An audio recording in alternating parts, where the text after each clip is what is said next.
All right. Hello, ladies and gentlemen. Thanks for joining me for the webinar this evening. My name is Garrett McLaughlin. Tonight, we'll be covering how to improve your running with an effective pre-run routine. So very timely this time of year as we get closer to those colder months. But I think as an overall strategy, very effective in helping improving running performance while also hopefully reducing your risk of injury in the process when done the right way. So before we get started, do me a favor, silence any technology, cell phones, computers, TVs around you. Have a lot of great content I want to get through. Some videos as we get into it to really detail some specific exercises and drills. So want to make sure you get the most value from that. Take a second right now, locate the Q&A function on your screen somewhere, whether it's the top or the bottom, there's a panel. If you see that Q&A icon right there, that's a place that you can at any point write a question, provide feedback, comment, anything you need to really interact with me directly, and I'll be checking those throughout the webinar today. At the very end, I will be raffling off one free entry into the Run Strong Challenge. This is a brand new program that I created, which will be kicking off on November 2nd. But I'll wait a little bit to get into the details of that. But I want to give one person an entry into that program, which will be a 6-week program, and tons of value, tons of giveaways, competing against other runners. It's going to be a pretty cool program overall. If by chance you cannot stay for the entire webinar today, I definitely completely understand, a lot going on.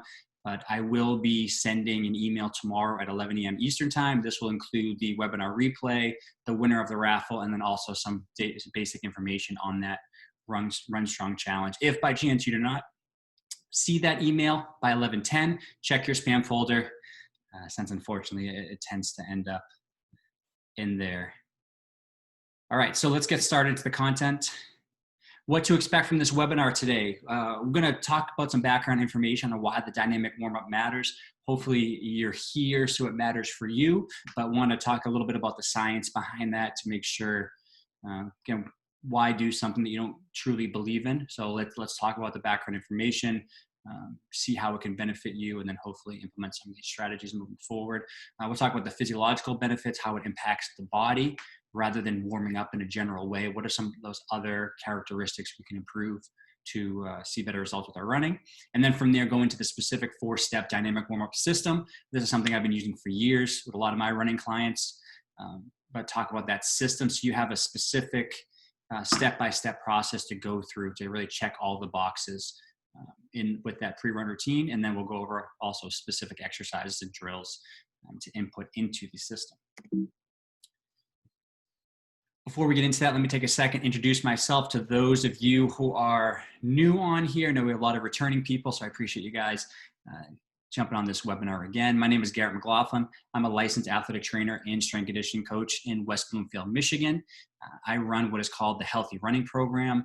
Goal of this program to help runners with any reason, any needs, any goals, whether it's to get faster, move better, rehab, or recover from some kind of injury, or just overall reduce the injury risk associated with running.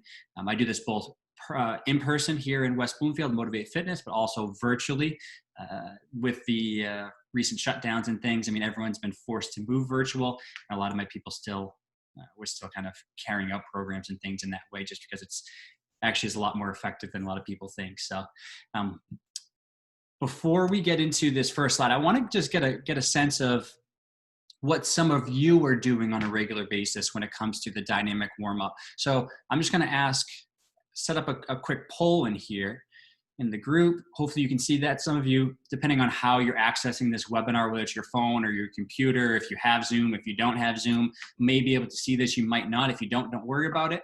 But just want to ask a few questions, see what we're dealing with here. Are you currently incorporating some type of warm-up? And then the second one, I had to write that in there just to have that. But drop a comment in the Q&A right now. So you'll see that Q&A button somewhere on your screen. Drop a comment on that. Let me know a handful of the things. Don't need to go super detailed. Are you stretching? Are you foam rolling? Dynamic mobility, skipping, specific areas you're targeting? Let me know a little bit about your dynamic warm-up. I just want to get a sense of kind of what the group is doing here so we can be a little bit more specific with the content today. Skipping, awesome. Let's see.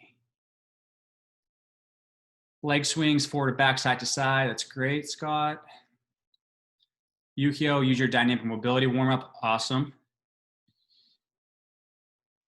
Patty, walk to warm before running, foam rolling. We'll talk about that a little bit more as well. Tammy, I usually walk to the corner and then start running. We'll talk about that a little bit too. The walking as a pre-run routine. Anyone else here? Richard, some dynamic and some static, rolling and ball, stick and foam roller, leg swings and other dynamic. Good, so good mix of things. So we'll wait for one more person here before we move on. Just want to get a sense of what's happened. Kristen, GMAC dynamic warm up and 5-minute brisk walk. Awesome. All right. Mostly walking. I should be doing more. That is correct, Sharon. Thanks for joining us. All right, guys, so let's get into the next slide. I just want to get a sense here of what you guys are doing, and I think it'll be some of the content we have in here will be pretty perfect. We'll be touching on a lot of those different areas. Static versus dynamic, should we foam roll before, skipping, locomotion, and what are the key things we actually want to improve or target within our warm-up to see the best results. So let's move on here. So why does the dynamic warm-up matter? First and foremost, we're getting to this time of year where the weather's just cold, damp, windy, right? So from an environmental standpoint, doing those few things before you run to properly prepare the body to, depending on the temperature and the conditions. So obviously as you get to December, January, February, the dynamic warm-up maybe or might need to lengthen a little bit based on the time of year, based on the temperature and the conditions. But if you're in June, July, August, again, we can be a little bit more lax with the dynamic warm-up. There's still key things we want to do within that, but throughout the year, the dynamic warm-up should change based on those environmental considerations. From a performance and running economy standpoint, there's a lot of really good things we can add within the dynamic warm-up. Most people are focusing too much on flexibility, range of motion. What we know, and I don't want to give this away too much, but working on stiffness and locomotion and working on using or warming up the muscle and tendon in a proper way that you can properly store and release energy, we can see better performance immediately within that run, the research shows us. Address weak links, I think is also important. A lot of people when signing up for this webinar today said, I want to prevent injury. I want to reduce the chance of injury. I want to, there's really no way we can prevent injury altogether.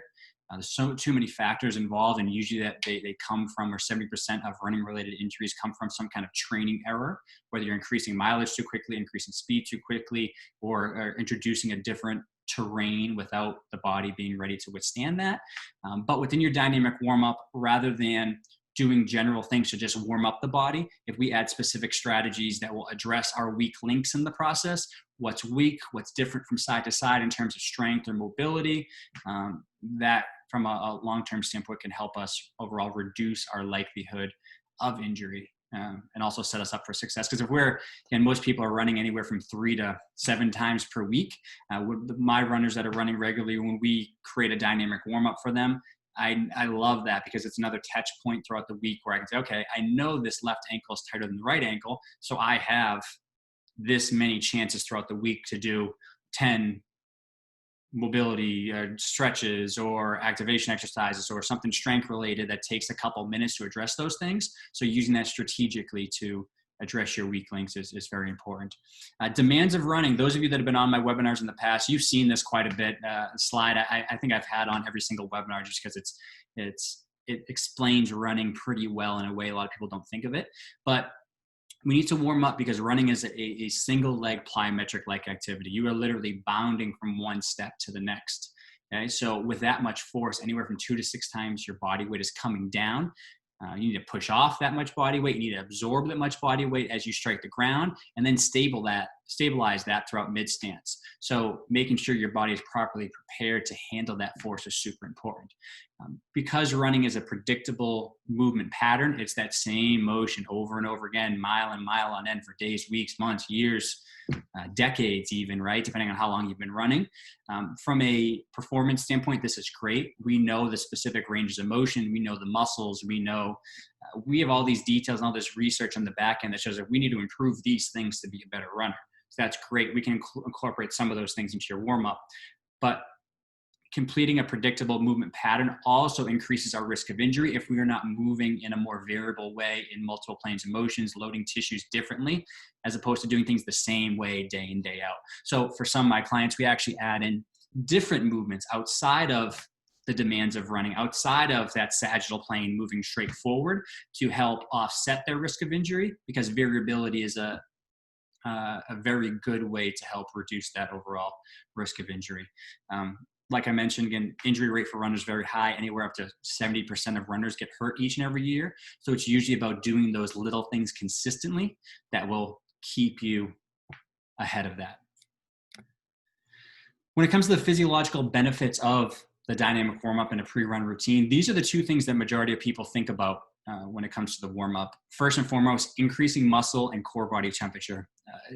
People take the dynamic warm-up or warming up too literally, to be honest with you. Yes, we want to increase muscle and core body temperature, but if we focus on the other things that we'll touch on in a second here, increasing tissue and body temperature is just a byproduct of that, right? We don't need to do that as a standalone and not really targeting some of these other things.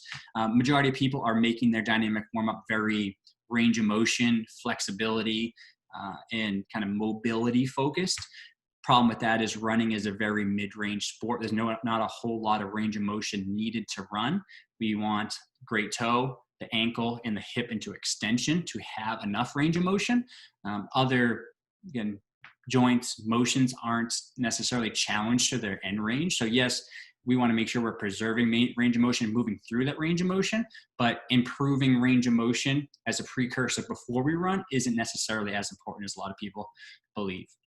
Instead, some of the things we really want to touch on within the dynamic warm-up, first and foremost, the muscle and the tendon. So what I say here, a more compliant and resilient musculotendinous unit. So that's just that complex, the muscle and the tendon. So if we think about the calf and the Achilles, the quad and the patellar tendon, these are units where that muscle attaches to the tendon, which attaches to the bone.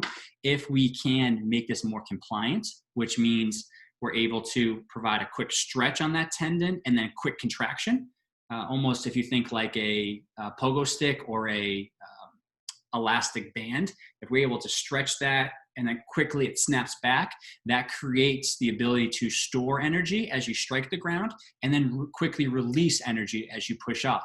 This is the most important thing you want to target within your dynamic warm-up, because as you see at the end here, that will help improve running economy. Okay. Some of these neuromuscular characteristics as well, timing, frequency, coordination, just adds that fluidity of movement to being able to have this good communication between the nervous system, brain, spinal cord, and tissues. Again, if we warm up in a general way and we're not warming up specific movement patterns that carry over to running, we're not creating these efficient pathways early on before we get into the run. So doing that in a specific way is also important.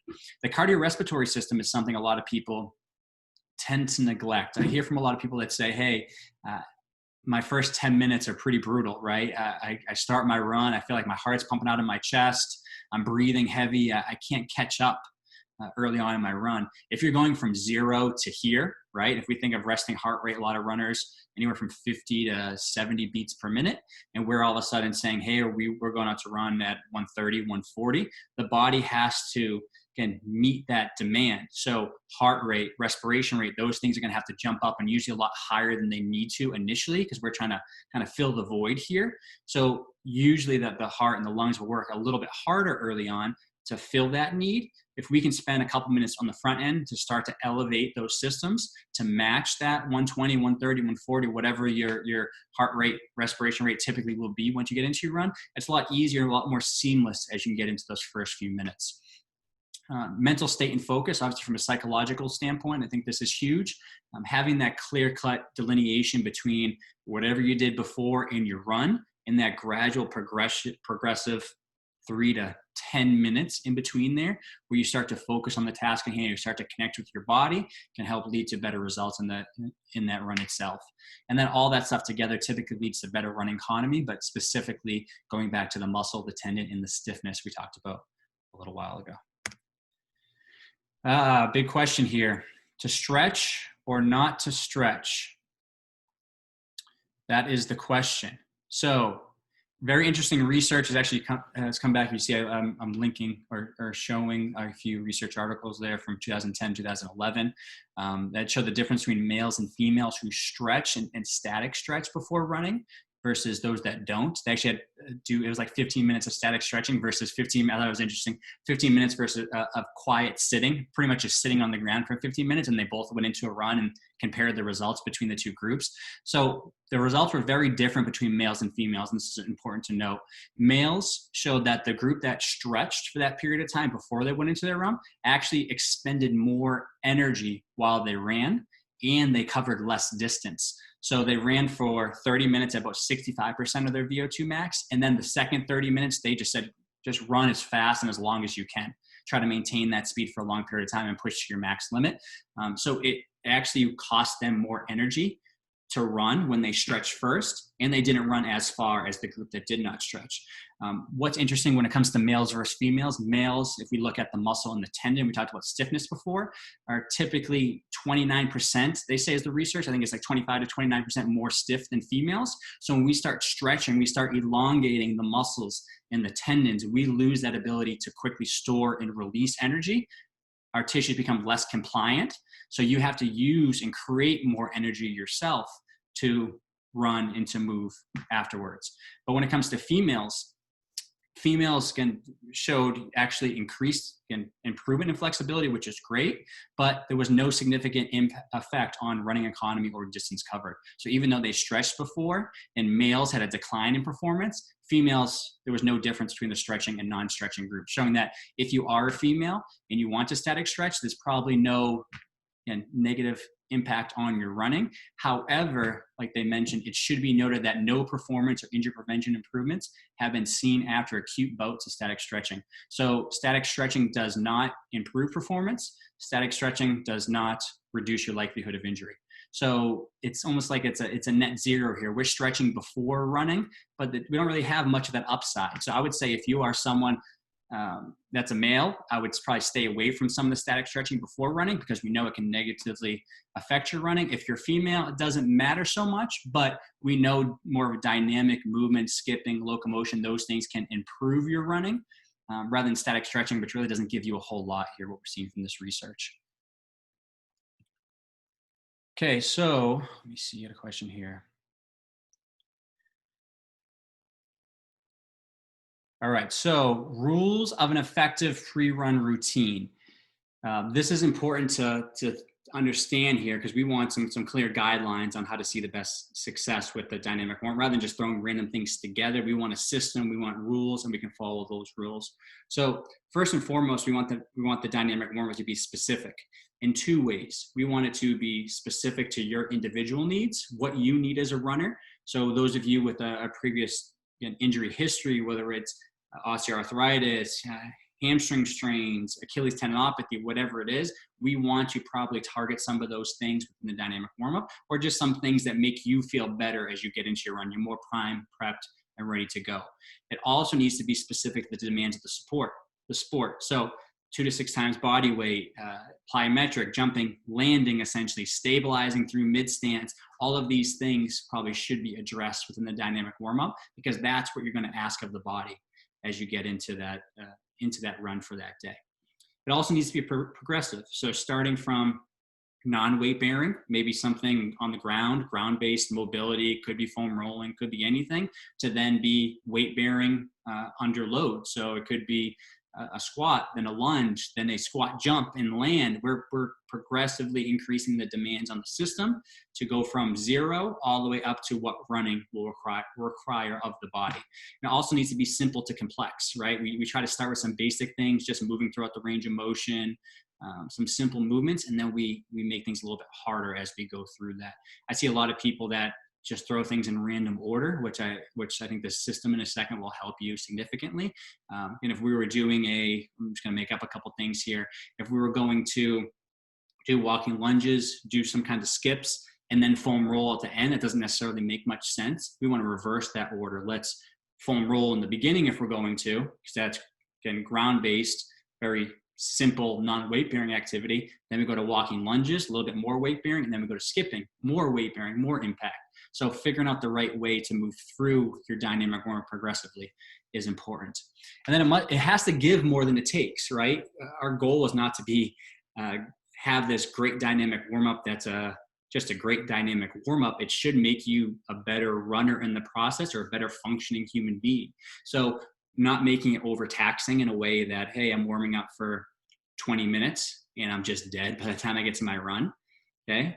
We need to make sure it has enough, but not too much. That also kind of leads us into minimum effective dose.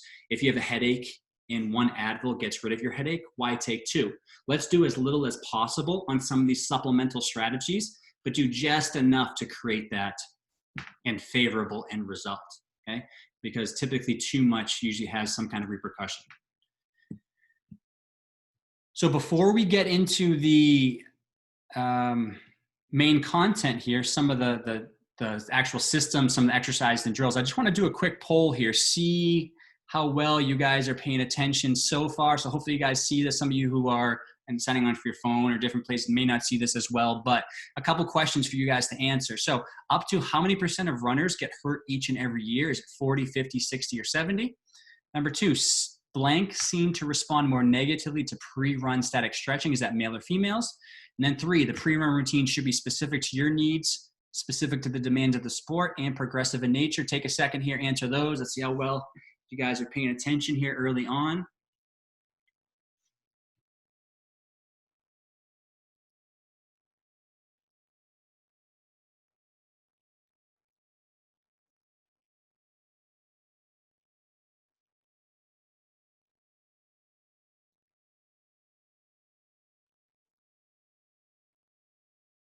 So Yukio, running economy is, again, how much, what percentage of your VO2 max are you performing at to kind of cover a desired distance? So we look at running more economical. Say if you're running, we'll just make this up, 5 miles, and it requires this much energy.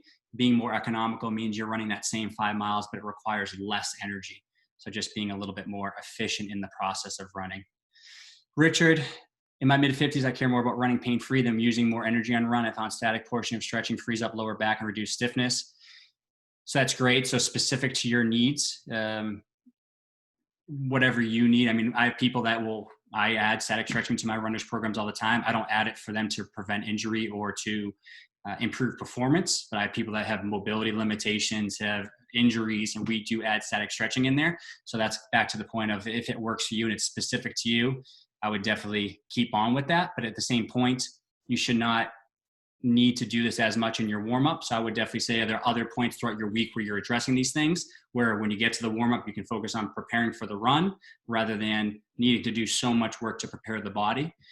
So definitely considering that. So question one here, let's end this poll and get moving. So up to how many % of runners get hurt each and every year? 70% is the answer there, that fourth one. Or D, 2, males seem to respond more negatively to pre-run static stretching. That's true per the research. 3, pre-run routine. That's true. Should be specific to your needs, specific to the demands of the support, and progressive in nature. All right, nice job, guys. Pretty good overall. Again, injury rates with running is all over the place, depending on the study you're looking at. All right, guys. So let's move on here. So the simple system I mentioned earlier, and the exercises and drills that you should implement into this system. And some of you that have worked with me before, you'll see this, but you have seen this, but in a different way. That system is rails: release, activate, integrate, and locomote. Okay. So a lot of my current runners, past runners that I've worked with that are on here right now, we've used this same system in terms of a corrective program. So based on the running analysis, based on the evaluation, based on the injury, we're going to give specific exercises that move through this sequence to address those key things. I use the same system when it comes to the dynamic warm-up because it's very progressive in nature, and it just takes people from 0 all the way up to prepared for the run there in a very sequential and progressive way. Okay, so let's cover what that means here. So first up, what you want to do first is release. This is some of your diaphragmatic breathing, your foam rolling, or your dynamic mobility. What these all do are to kind of general check-ins with the body. We're trying to hopefully with the breathing, reduce that sympathetic tone, depending if you're coming from work, if you're stressed out, if you're driving in the car and you're late and you're really kind of hopped up, you're anxious and you're stressed. We want to get the nervous system to come down, relax, checking with that diaphragm, checking with these different muscles, lungs, and things that we want to, again, perform optimally as we get in. But it's really good to help release, take us from a sympathetic to a more parasympathetic state, because we can, again, be a little bit more effective in some of our exercises here if we're not all hopped up, anxious, and stressed out. Foam rolling, typically something I don't add into pre-run routines. Again, goes against the whole stiffness component in terms of us wanting to, again, have that muscle and that tendon be a little bit more compliant, elastic, be able to store and release energy. If you have a restriction when it comes to range of motion mobility and you need to work on a specific tissue, if you have pain, we know foam rolling for, I think it was 10 minutes can reduce pain to up to 30 minutes. If we need to use that for some other reason, I would definitely recommend that. But typically it's not something I will add into a majority of dynamic warm-ups. There's other places throughout the routine, depending on the person. But overall, through the research, not a whole lot of research backing up foam rolling at this time. Dynamic mobility in this sense is a very simple routine. So typically it's more so, can we move through the range of motion in a very limited or partially weight bearing way? So you can see this woman here, she's doing some type of leg swings forward to back, leg swings across, trunk rotation, arm swings, alternate arm swings. And we just do some basic kind of check in head and neck. Just moving through the range of motion, trying to identify how you feel for that day, start to loosen up, start to focus on some of those harder drills that we would incorporate next. Now, activates next is the second section. Activates focusing on more neuromuscular activation, neuromuscular control, isolating specific tissues, muscles, and joints. So when it comes to running specifically, we want, again, stability, control of the foot, some of these lower leg muscles, being able to extend the hip, so glute, hamstring, stability throughout the core and pelvis to support, to keep us in the right position as we go through mid stance. These are some of the key things we probably want to add in that activate section. You can usually do these standing or on the ground, depending on the exercise or what you're trying to target. But creating that mind-muscle connection, connecting with the key areas of the body, starting to warm up some tissues here a little bit more and ask these tissues to move that joint throughout the range of motion. But really kind of depending on your individual needs, whether maybe it's an injury. I have some people that have some hamstring Achilles issues right now that we're working on some basic glute activation exercises, or maybe it's some type of calf raise or whatever it is, just to kind of target those specifically before they get into the run. This is a very good place for that. Next up, we have integrate. So integrate is how we really connect the dots together. The release and the activate, we're looking at kind of smaller areas of the body, specific tissues, specific joints, and starting to tease out those little underlying things. But when it comes to integrate, now we're putting these areas into bigger functional movements, or as I say here, put the pieces into patterns. Okay, so this is where you'll add some of the walking mobility series. You'll see walking lunges, single leg reaches here. I'll show you forward hip walks in a second. Lateral lunges. There's a lot of exercises that, again, not necessarily mobility focused, but upright loaded, moving that joint throughout the range of motion, or series of joints throughout a range of motion, while asking yourself to balance and stabilize. One of the biggest things we want to do here is to get on a single leg as much as possible, because if we're literally bounding with 2 to 6 times our body weight, when it comes to running, we want to prepare the body and a lot of those joint stabilizers and prime movers that are going to move us in that way. Next up, we have locomote. So this is the last section and usually the most neglected. We talked about stiffness earlier. Stiffness is one of the biggest characteristics you want to develop as a runner. And kind of like Richard said, you want to have that balance as well of having enough joint range of motion and being stiff. Too flexible doesn't necessarily help you when it comes to running, because you don't have that quick storage and release of energy. But being overly stiff could lead to a lot of those aches and pains and things that make it hard to get through that running cycle. So with locomotion, we're looking at different skipping variations, cariokas, lateral shuffles, lateral straight leg bounds. I'll show you more of these in a second, but working on that timing and the frequency and the coordination. So from a running standpoint, these tend to be the most specific to running itself, and help you, for those of you that are working on getting the legs to turn over more quickly, working on cadence manipulation, working on running form, arm swing. These are specific drills where you can work on those things in the process, which add more impact and more load into the lower body. Okay, so working on that power and that shock absorption, because you're landing, you're absorbing force, and you're quickly pushing off. So it's the most specific to running when it comes to the dynamic warm-up, which is why it's often that last step before we get into running itself. So now let's go through each individual one here a little bit and show some recommendations. Obviously, there's a million things you could do for every section of this release rails pre-run routine. So I'm going to show you a handful of things. I hope it jogs your memory. I would definitely, as we go through this, if you want to write down a couple of things like, oh, okay, this is what I usually do. He's showing foam rolling the calf. I like to do my quads, or I like to do my thoracic spine. Jot some notes and try to figure out where these should fit within the dynamic warm up, because a lot of times people throw things together in such a random order that they're not seeing the most benefit possible. But if you can follow this from one step to the next, it should be a good sequential and progressive dynamic warm-up to prepare you for running. Okay, so first up here, release. On the bottom here, we talked about diaphragmatic breathing and breathing, getting that nervous system, if we're in a sympathetic state, to come down, relax, to help prepare the body for some of these drills, and then running. So in the crocodile breathing exercise, obviously, if you're doing this at home, this would be perfect. Laying face down, trying to breathe in through the nose, out through the mouth. As you inhale, pushing the belly and abdominal area into the ground, trying to expand 360 degrees around that abdominal cavity, and then trying to relax a little bit more through scalenes, upper traps, some of these areas up higher. We tend to be so tight and so tense. We see these more kind of thoracic breathing patterns. But anything, just if you're sitting in the car and you're going down the park, whether it's Island Lake, Kensington, anything around here, West Bloomfield Trail, and you're sitting in your car for a second and you're just trying to check in with that breathing. Take a couple, anywhere from 3 to 10 breaths. Inhale through the nose, exhale, try to relax, come out of that sympathetic state, and then prepare yourself for some of these following drills. Next up, like I mentioned, foam rolling can fit within this release section. Again, typically not a lot of good research backing out foam rolling. We know from a soreness standpoint, it can help. From a flexibility standpoint, it can improve flexibility for up to about 10, 12 minutes after, but doesn't have long-term effects necessarily. But I think if you follow foam rolling up with some of these other drills within the system, that's the way you want to do it, rather than foam rolling as a standalone. So it's perfect within a system. It's not so great by itself in isolation. So in this one, we're just showing a basic foam rolling drill for the calves. Here, slowly rolling through gastroc, soleus muscles right down to just above the Achilles, but you can add anything you want in there in terms of foam rolling. I would say, if possible, if you don't need it, I would probably skip this part. If you don't feel like foam rolling helps, you're not really sure about it, I would move on to some of these other strategies. If you like it, continue to do it. It's kind of your time you're spending there with that.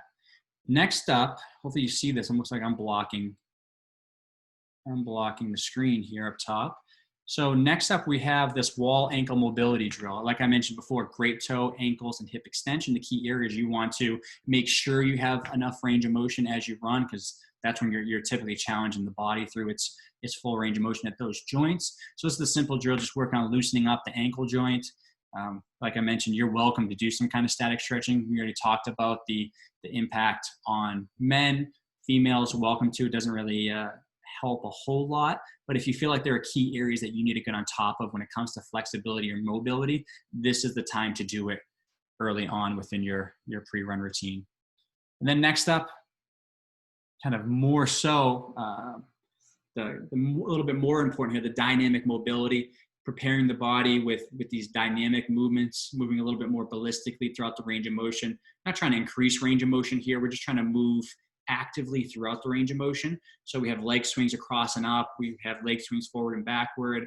We can do sometimes some mobility drills on the ground, whether it's rocking pigeon, adductor rocking, Spider-Man lunge rotation, inchworms. I mean, there's a whole slew of things that we can add into this release section here early on to really prepare the body. And I would focus more so on flexibility, range of motion early in the routine, and then segue into some of these more demanding sections. So next up, we have activate. So like we talked about before, we want to really target and prep specific areas of the body. So work on that neuromuscular control, neuromuscular activation aspect, getting the mind to connect with the muscle and to move you have that muscle move the joint throughout the range of motion or stabilize or whatever it is. So first up here on the bottom left, just going to a simple dead bug. So core stability exercise where you're stabilizing using the core muscles, transverse abdominis, abdominals, oblique to stabilize the rib cage, the spine, and the pelvis, because we don't want that lower back to go into an arch position, and then moving opposite arm, opposite leg. Okay, so just a simple kind of connecting some areas together here. Usually something I'll do if I see a lot of runners that are running overly extended, right? They're too upright or even extended as they run, or runners that lack hip extension. We really want to work on reinforcing good core stability so they can isolate and extend that hip. So it really depends on the need of the runner there. Hip bridge, any kind of hip bridge variation. This is the hip bridge with marching because it's getting you onto a single leg. We know running is, again, single leg sport. So driving in glute, hamstring, erectors along the spine, posterior chain muscles to keep the hips up into extension. Usually one of my favorite things before I get out there and run, because we think of more of that propulsion, that push-off phase of running. These are the muscles that we're firing, really trying to connect with here. And nothing too much. We're going through 10 to 20 reps, doing a set of that or so. We don't need to do multiple sets like we're strengthening. We're just trying to kind of wake up, connect with these muscles the right way.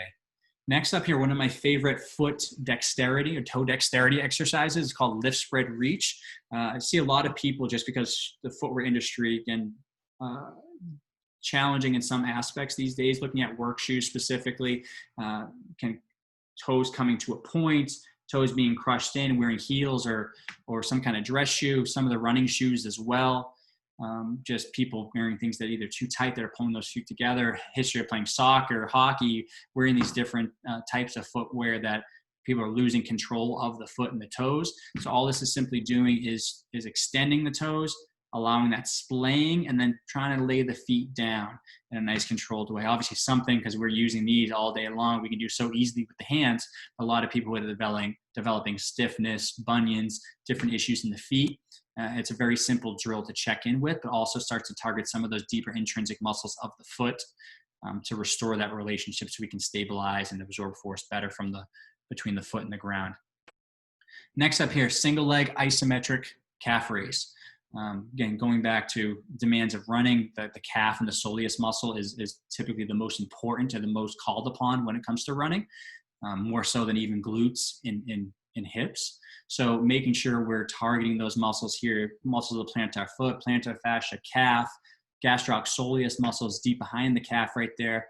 Very simple exercise, but helps put you in a position that's more similar to toe off as you're going to propel, push off the body and move forward. But pretty simple exercise to add in there. So Tammy had a good question. How long before a run can you do the warm up? It would be difficult to do some of these in the snow or the trail. I mean, if you're not committed, Tammy, come on. No, I'm just kidding. Yeah, so these are just recommendations, basic recommendations that you could do from home and jump out there. If I was on the trail or I was going outside, I probably would wait. I would probably do some kind of mobility, standing upright, some of the leg swings, and I would probably follow this integrate section and the locomote section in a second. There are still some things you can do standing up, upright to activate, looking at lateral toe taps, looking at some of those things that I know you've done within the program, some of the band exercises that are upright and standing. So it depends on where you are. Your dynamic warm-ups definitely should change based on the situation. Some people, I know they're running from home. We create them a home-based dynamic warm-up. Other people, they're always running from the park or the greenway or wherever. And that's when we'll do a standing or upright warm-up.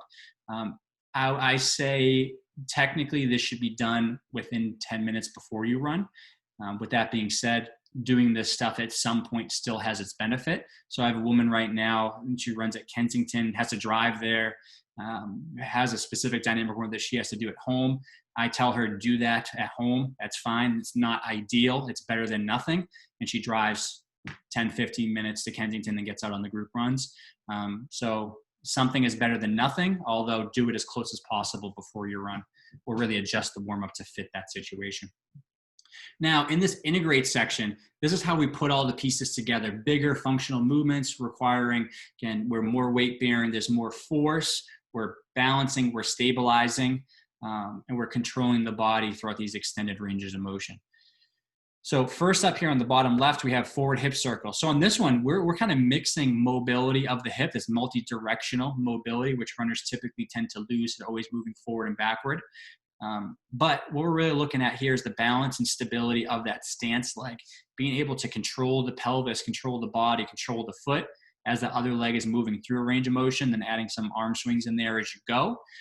Pretty good exercise that works on multiple things at once, but really connecting the dots from those of you that have stiff hips, that are tight in the hips, maybe that want to just move through the range of motion and curl. We're not going to crank on anything. We're just actively moving throughout the range of motion, but we're requiring that balance, that stability from the lower leg, hip, core as you go through that. Next one here, pretty windy. And a lot of leaves falling on this day, but just your basic walking lunge. A lot of different variations we can put in of the walking lunge. We can do walking lunge rotation, walking lunge overhead reach, reverse walking lunge, lateral lunge. I mean, these are the things that we typically add in this integrate section depending on your needs. Walking lunge is typically the most specific to running, moving forward. We have the arm swing, we're sinking down. Obviously a greater range of motion than what's required when it comes to running, but looking at warming up ankles, knees, hips, and some of these bigger muscles that surround us while needing to balance as well. So now, single leg reach. Now a little bit more hip focused, not necessarily the most specific to running outside of the stability and the balance demands here. So really need to connect with the foot, ankle, lower leg, and hip from a stability standpoint to hold your position. And as you lengthen here, keeping good posture, nice flat back, so good postural exercise as well, driving through the hip forward to stand up. Usually do this in a series of walking for 10 to 15 yards or so, and just going one step at a time rather than stationary like this. But I welcome, as long as you're doing the drill, welcome to do it in any way. But obviously a little bigger motion throughout the hip joint there that starts to wake up some of these hip stabilizers, glute medius, glute minimus, glute max, and move through hip flexion and extension, which is what we're doing throughout that swing phase, both phases of running stance and swing. Next up, those of you that work with me probably have seen this one quite a bit. This one's without a band. This is called lateral toe taps, putting you into that stance phase of running, which means a small bend in the ankle, knee, and hip, couple degree bend. And then we're just moving that other leg to the side. So it's requiring you to stand and balance on one leg as that non-weight bearing leg is moving out to the side to challenge balance. Some of the key things on this one is to stabilize big toe pushing into the ground so we're not collapsing into the arch as we move the leg, and keeping the pelvis level straight across. So those are the two big areas when it comes to shock absorption. As you're striking the ground for that initial loading response of running that you want to really stabilize well. So this is a good drill, isometric, and you're holding that position. It gives you a second to really appreciate your position, control, and connect with some of those big areas. Now, from a locomote standpoint or locomotion, this is really one of the key things that majority of runners are missing. A lot of runners doing that stretching, doing the foam rolling, doing those things at the end. But then if you think of if we're going from ground-based exercises and stressing tissues, and then we're going to load those tissues with 2 to 6 times your body weight. I always think it's funny. I always use my phone and kind of calculate, okay, what's 6 times 190, which is what I am. It's like, wow, it's crazy how much body weight can potentially be coming down on that leg. Yes, stretching, mobility, those things can be helpful in the grand scheme of things. But when it comes to preparing you for running, there's a huge disconnect from what I see right now, what runners are doing and what they're then calling their bodies to do. So locomotion is something that's very simple. Typically only takes a minute or two to get through some of these drills. They're very quick, but you can work on running form. You can work on cadence. You work on striking the ground, that quick pop off the ground. Sometimes even using a metronome as well and striking the ground to the rhythm, but reinforcing good posture, good control through the midsection, driving down through the ball of the foot and the lower leg, and again, super impactful before you run. On this first one here, we're going to look at low skips. So you can see in the bottom left there, doing forward and backward. A lot of times with the skipping variations, I like to add in different ones: forward skip, backward skip, crossover skip, lateral skip, high skip, low skip. There's a million different variations you can put in here depending on the need. But here, good, nice, controlled but comfortable arm swings. I'm trying to relax the shoulders and the upper body, engage through the core, and nice, again, quick, symmetrical foot strike, pushing from the ball of the foot, driving off, but getting the arms to match that motion. This is surprisingly one of those areas I see a lot of older runners really struggle with. It was something that we could do really well as kids, but then when you ask an older runner, okay, let's skip, you see same side, same leg, or hard to get off the ground, or very uncoordinated. So it's a very good movement pattern that's pretty much a precursor to running. So you want to be able to do some of these skipping variations well. Next up, Top left, we have A skips, a little bit more forceful down to the ground, driving the ball of the foot. You can see the greater range of motion and stronger push down into the ground. So adding more force into the floor, which adds more force up into the limb. Good arm swing, a little bit bigger than the low skips before because the leg action is a little bit stronger. But this would be the next step in the progression. Okay, going down 10 to 15 yards or so, and then coming back. Next up, we have power skip. So if we're going to be really propelling and bounding from one leg to the next, this is a very good drill that's going to kind of set you up for that. A little bit more forceful as you drive down, trying to get more height off the ground. So hopefully some of those things you did earlier when it comes to warming up the ankle and dynamic mobility exercises, some of these basic skips will help prepare you here to push up the ground nice, quickly, and forcefully.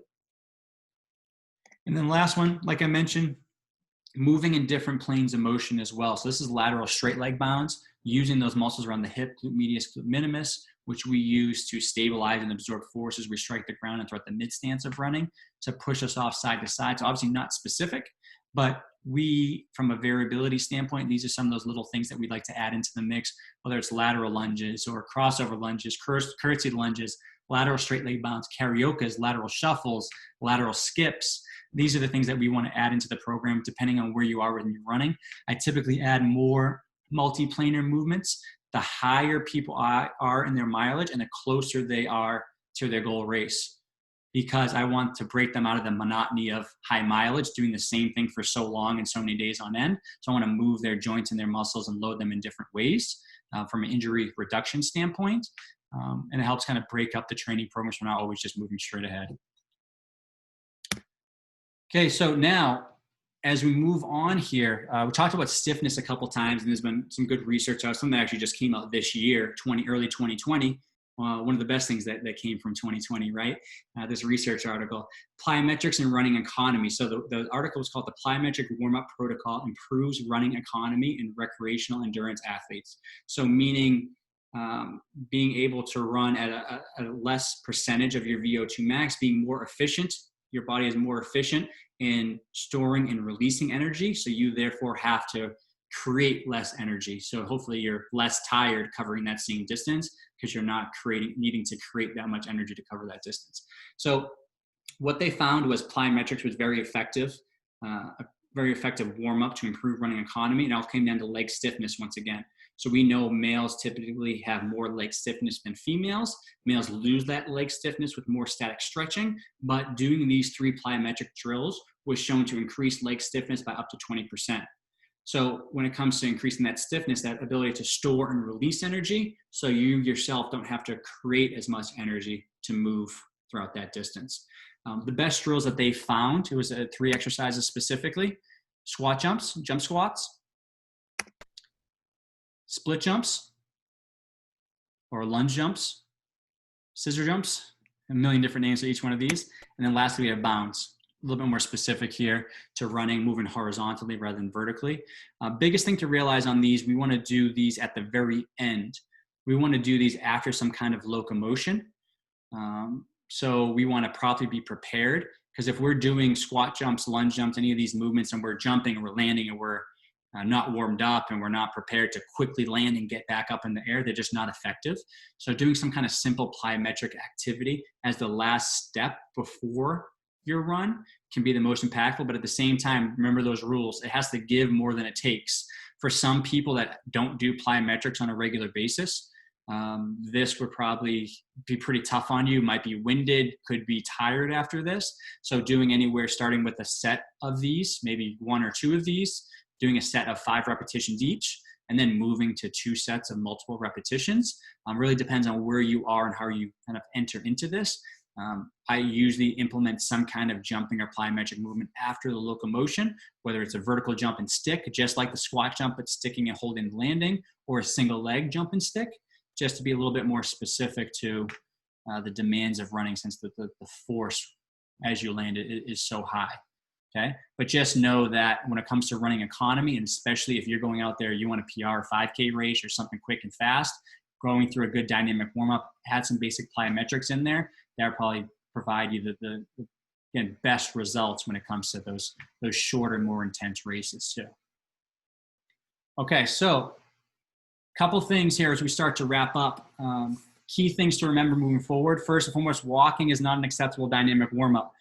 You can walk at certain points. I have people do a fitness walk first, then go into some of their rails dynamic warm-up, and we add walking as a component of that. Walking as a standalone just is the demands, requirements are too drastic to running. It's like we're requiring the body to do this, and then all of a sudden we're going to go out and run and ask it to do this. The gap is just too big in there. It can be a part of your dynamic warm-up, either before this or even for a minute or two after you do some of these movements.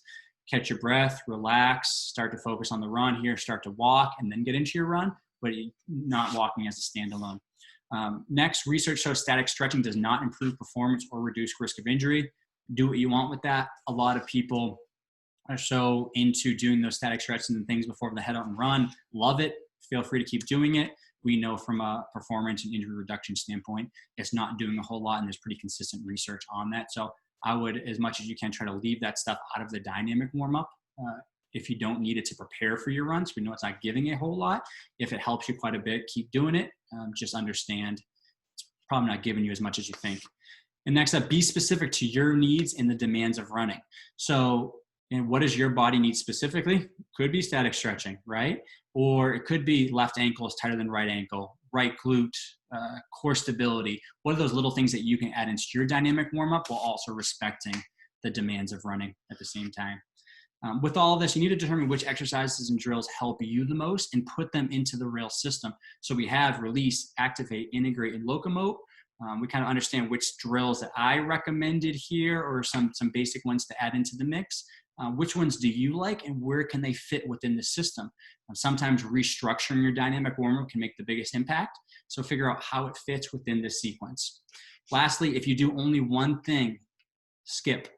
That's the one thing I would do. Wouldn't be stretch, wouldn't stay stationary. I would work on the skipping because you can work on running form, timing, coordination, stiffness, absorb and release of energy, and adding more force to the body, which will kind of prepare it better for that run. So let's start to wrap up here. Before we get into the raffle for the Run Strong Challenge, let's get one more quick poll in. See who's still with us here, who's sleeping, who's cooking dinner. All right, so let's get into this one. Last few questions. In the acronym RAILS, which of the following is incorrect? Release, activate, integrate, or lengthen. Rather than static stretching, the release in RAILS is focused on breathing, foam rolling, dynamic mobility, or all of the above. 3, basic plyometrics have been shown to improve running economy by increasing leg stiffness by 20%. Is that true or false? Take a second here. Answer those. We'll get into the poll, or you can enter your name if you want to enter the raffle for the Run Strong Challenge in a second.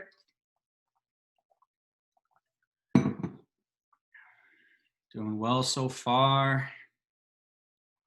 And make sure if you guys have any questions at all about the content today, feel free to start dropping some questions into that Q&A. There's always going to be things in here you agree with, you don't agree with. I like to stick with the research first and foremost. What does the research tell us? But you always have to do what's best for you when it comes to the warm-up and preparing your body. So let's get one or two more people to answer here.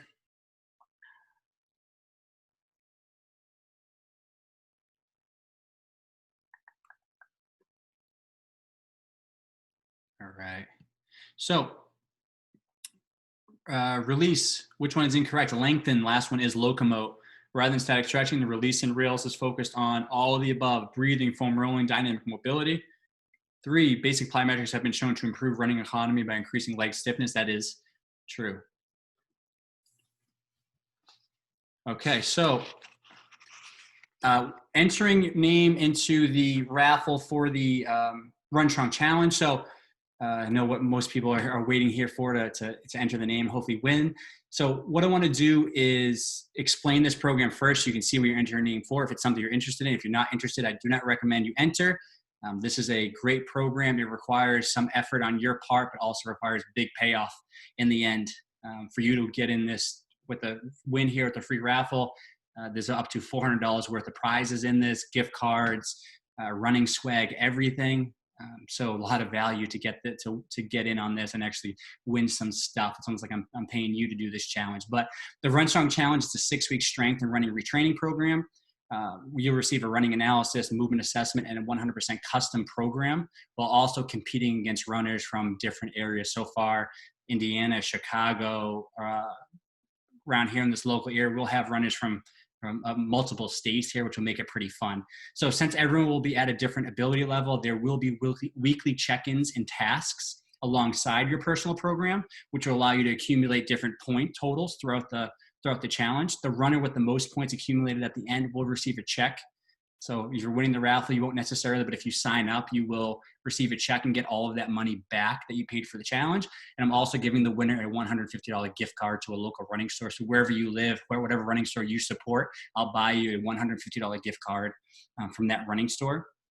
So one of the really good things about the program is it can be completed either in person here if you live near me, West Bloomfield, Southeast Michigan, or virtual. It's set up for both. So we're ready to accommodate runners regardless of location, and have the chance, like I mentioned, to win up to $400 in prizes. So now that you kind of have the general idea on the program, if you're interested in entering the raffle for getting into this Run Strong Challenge, let me add a poll here. Yes or no is all it will take. Let me get the right one set up. Are you interested in entering? Yes or no? If it's something that fits you, you're looking for, especially this time of year as you get into the late fall months, this is typically what we call the off-season period of time for runners. Most are finishing those goal races. Most are ready to, again, really kick things in gear for 2021, which hopefully will be a much better year in terms of running and races, but really creating that foundation, understanding your weak links, winning some cool stuff, working around some other really cool runners who are also motivated like you. Perfect. So let's see, you got 90% voted. I'm going to wait 1 second here, and then we'll get into the Q&A. If you have any questions, start to add those questions into the Q&A.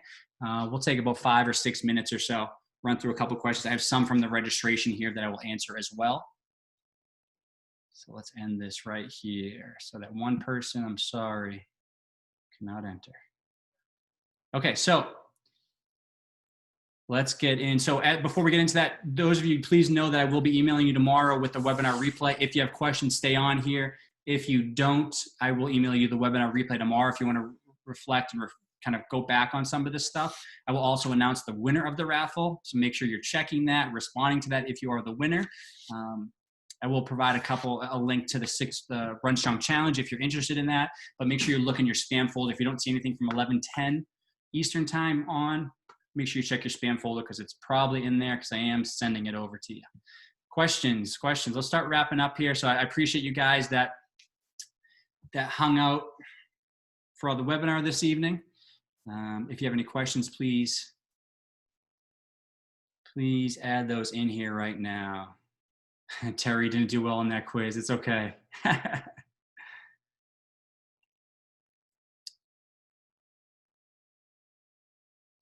Thank you, Terry. I'll send some information along about that, about the challenge. So let's answer a couple questions here. As you guys have any questions, feel free to add those in there. Yukio Alexi's in the other room with Kristen right now, so to kind of keep her quiet as I'm on here. So she's not laying here like usual. But Tammy had a question: how to properly warm up before running, especially with winter coming. My knees and hip flexors don't like the cold. Plain and simple.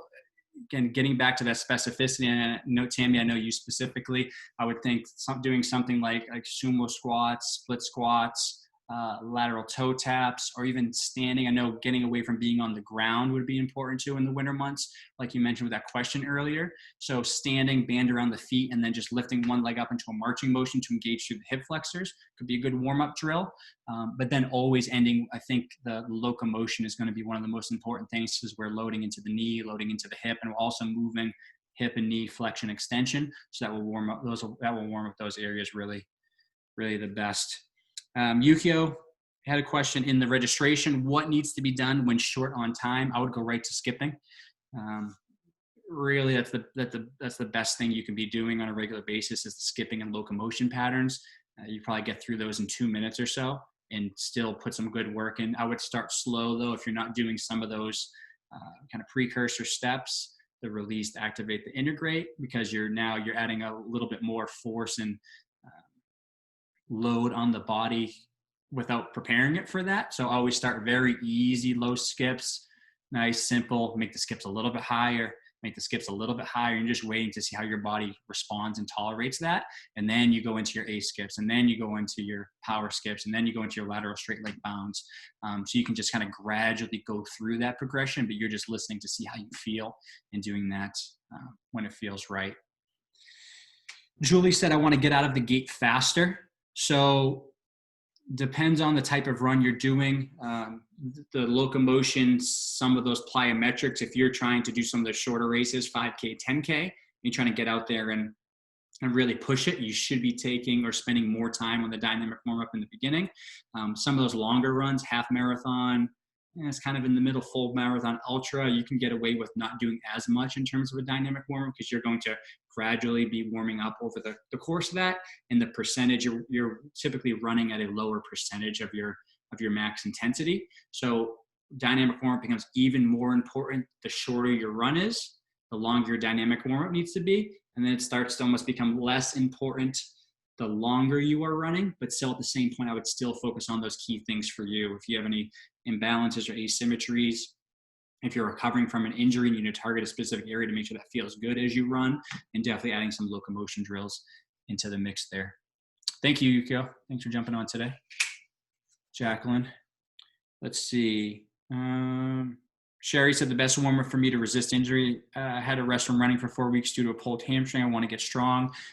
Typically something I wouldn't add into the warm-up. I probably would do some kind of isolated hamstring drills if that depending on where that hamstring is. So either a long lever bridge with marching, some kind of hip hinge or single leg hip hinge or single leg reach like we showed earlier would probably be helpful. And just I would more so just focus on warming up that tissue effectively so it's ready for the run, but then using that strength training and that rehab component to really take things the rest of the way. All right, guys, so we're going to wrap up here. Any last questions, feel free to add those in there. I appreciate you guys hanging out and joining me on this Thursday evening. To those of you that are hanging on here, Jen, Jacqueline, Kristen, Richard, Scott, Sharon, Susan, Tammy, Terry, Yukio. Appreciate you guys hanging on to the end. I hope you guys have a great night. Feel free to reach out with any questions. I'll send you the replay tomorrow. And enjoy the rest of your night, rest of your week. Thanks, guys.